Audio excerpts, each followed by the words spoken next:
Adapun tentang nusus seorang istri dan bagaimana mengobatinya itu disebutkan dalam surat An-Nisa ayat 34.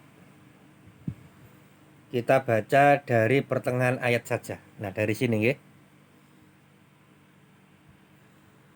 Allah berfirman, "Wallati takhafuna nusyuzahunna fa'izuhunna wahjuruhunna fil madaji'i wadribuhun. Fa in ata'nakum fala tabghu 'alaihinna sabila. Innallaha kana 'aliyan kabira." Wanita-wanita yang kamu khawatirkan nususnya, maka nasihatilah mereka dan pisahkanlah mereka di tempat tidur mereka dan pukullah mereka. Kemudian jika mereka mentaatimu, maka janganlah kamu mencari-cari jalan untuk menyusahkannya. Sesungguhnya Allah Maha Tinggi lagi Maha Besar. Maka sebagaimana suami bisa melakukan nusus, si istri juga bisa melakukan nusus, melakukan kedurhakaan, membangkang kepada suaminya. Sebagaimana istri punya hak, suami juga punya hak. Dan ketika istri tidak memberikan hak suami, maka istri telah berbuat nusus, dan bukan berarti serta-merta cerai, tidak. Tapi ada tahapannya. Hendaknya tahapan ini dilakukan agar seorang istri itu bisa kembali bertaubat.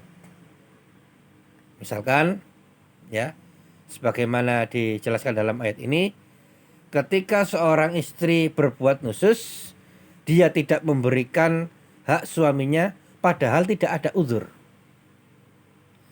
Maka tahap yang pertama, seorang suami adalah memberikan nasihat.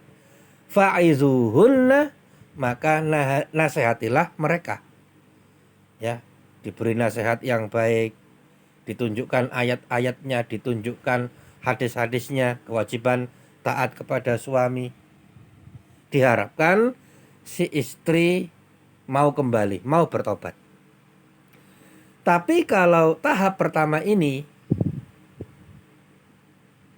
tidak mempan, si istri terus saja membangkang, maka tahap yang kedua yaitu hajar atau diboikot. Dan boikot ini berlaku di rumah. Misalkan si istri tidak diajak bicara selama 3 hari saja.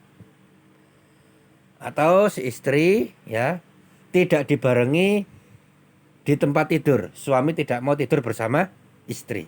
Diharapkan istrinya mau kembali dan bertaubat. Kalau tahap kedua ini gagal, maka seorang suami dibolehkan untuk memukul istri, tetapi pukulan yang tidak menyakiti. Pukulan yang menunjukkan bahwasanya suaminya itu sedang marah. Bukan seperti orang mukuli maling, nggak boleh. Ya.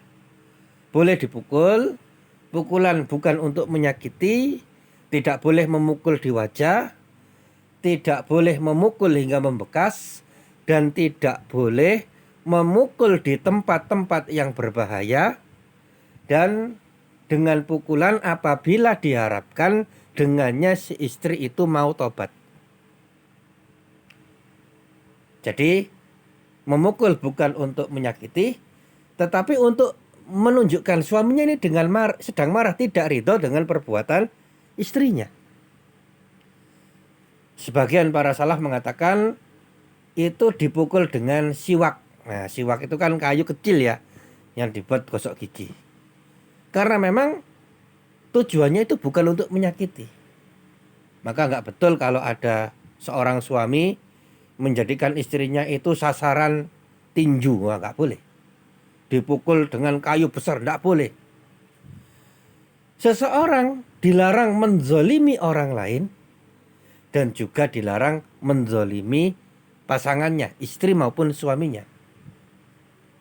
Kalau kepada orang lain saja tidak boleh berbuat zalim, apalagi kepada istri atau suami.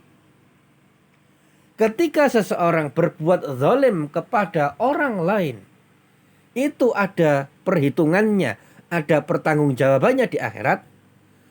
Maka begitu pula seseorang kalau berbuat zalim kepada suaminya, kepada istrinya, kepada anaknya sekalipun, maka itu ada pertanggungjawabannya di akhirat.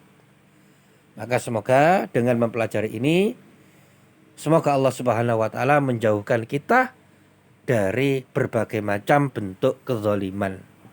Karena memang sebagian orang itu merasa berbuat zalim kalau menyakiti orang lain.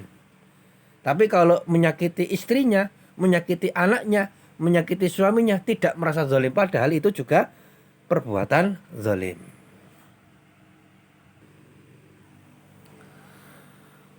Wallahu ta'ala alam bisawab.